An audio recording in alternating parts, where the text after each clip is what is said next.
Hello, bachcho. Let's read the question. The question is saying, explain the formation of any abnormal hemoglobin molecule on the basis of genetic code.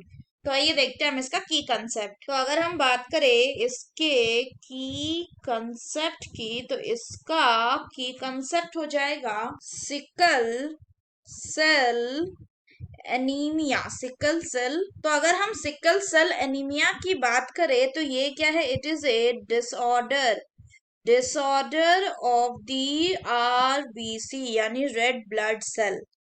तो इस होता क्या है कि जो normal condition है, in the normal condition में जो आरबीसी होता है वो कैसा शेप का होता है? वो होता है आपका राउंड शेप का। और ये क्या कर सकते हैं? ये it can easily move through the blood vessel. वहीं अगर हम बात करें सिकल सेल एनीमिया की, तो सिकल सेल एनीमिया के केस में जो आरबीसी हो जाएगा वो कैसा हो जाएगा? इट बिकम शिकल शेप्ड हो जाएगा, या फिर क्रिसेंट मून शेप्ड का ये हो जाएगा।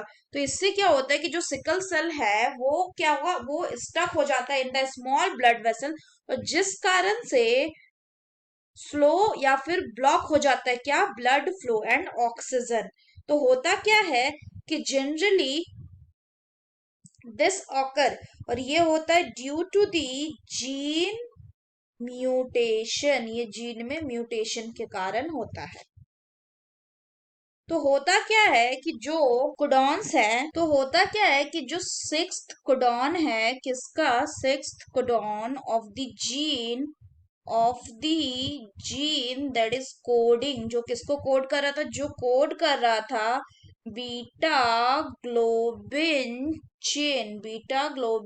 Chain of the haemoglobin. ये है, ये किसमें? ये नॉर्मल केस में कोड कर रहा था। तो नॉर्मल केस में जो सिक्स कोडॉन है हीमोग्लोबिन जीन का, वो कोड कर रहा था हीमोग्लोबिन के बीटा ग्लोबिन चेन के लिए। तो वो क्या था? वो जो कोडॉन था वो था आपका नॉर्मल जीन में, जो सिक्स कोडॉन था वो सिक्स कोडॉन था आपका GAG। और ये जो GAG है ये क्या हो जाएगा? It changes to, so it changes from G A G से चेंज कर जाएगा टू GUG। तो होता क्या है कि जो GAG था ये किसको कोड कर रहा था? ये कोड कर रहा था आपका ग्लूटामिक एसिड को।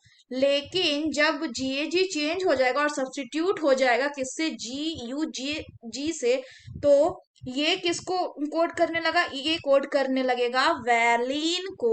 और इससे क्या होगा? इससे person will suffer from sickle cell anaemia, और इस केस में जो आरबीसी होगा वो सिकल शेप्ड हो जाएगा। So that's all for the question, बच्चे. Hope you understood it well. Best of luck.